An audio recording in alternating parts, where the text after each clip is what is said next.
Энэ өдрийн мэнд за бүгдээрээ өнөөдрийнхөө үгийн төлөө Бурхан танд залбирая. Тэгээд ариун сүнсний талаар хуваалцгаалнаа. Хамт залбирая. Эзэн минь ээ, ариун сүнсийг таньж мэдхэд туслаач, ариун сүнстэй хамтрахад туслаач. Та ариун сүнсийг бидний туслагч гэсэн учраас бид бас ариун сүнсний тусламжийг авч сурмаар байна. Иесусийн нэрээр танд даатхан залбирлаа. Амен.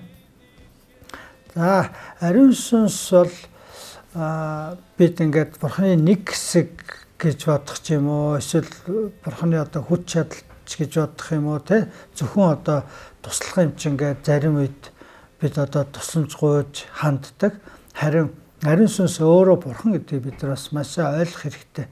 Ариун сүнс Бурхан учраас бидэнтэй ярина, бидэнд гэмшил өгнө, итгэл өгнө, биднийг өөрчилж, тайвшруулж, тэгээ биднийг бас ариусгах болно. Тийм учраас бид бас Бурхан гэж ярьдаг шиг, Есүс гэж ярьдаг шиг бас ариун сүнс гэж ярьж бид ариун сүнстэй бас нөхөрлөх хэрэгтэй.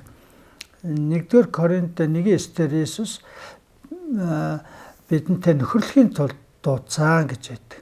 Тэгэхээр эзэн бидэнтэй нөхөрлөхийг хүсдэг.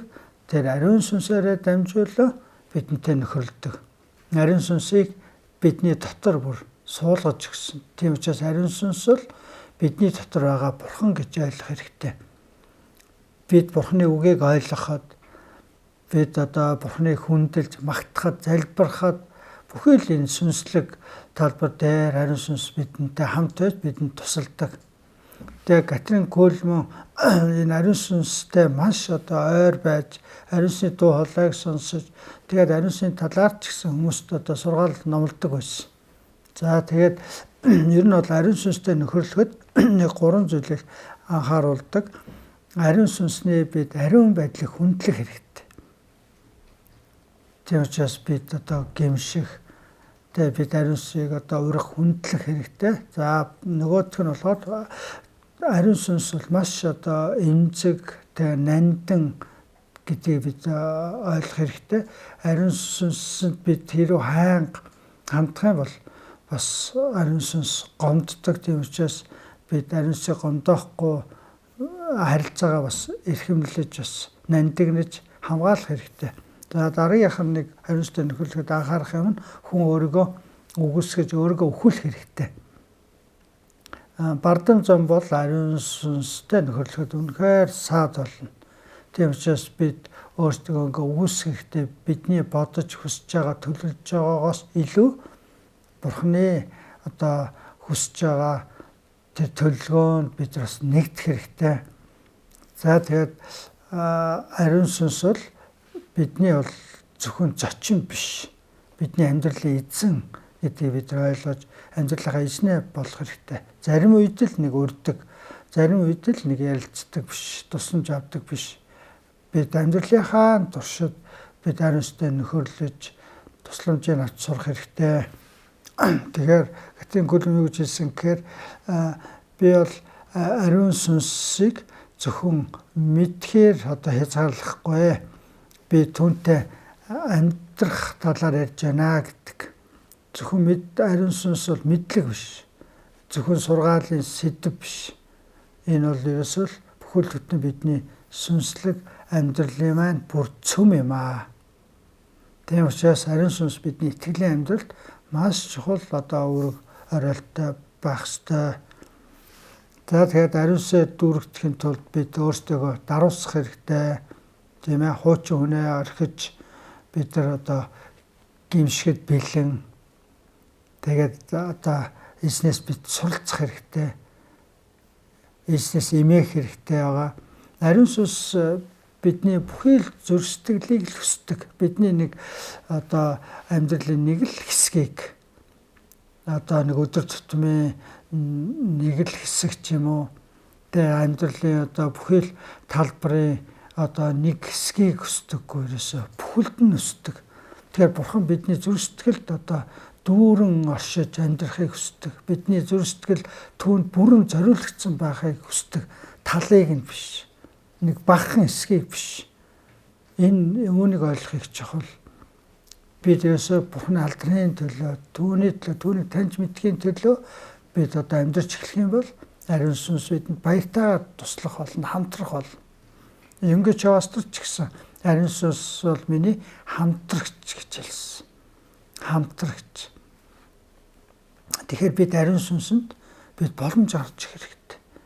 Бидэнд заах, биднийг одоо тайшруулах, урамшуулах, биднийг одоо чиглүүлэх, засан залруулах тэр боломжийг гаргаж хэрэгтэй.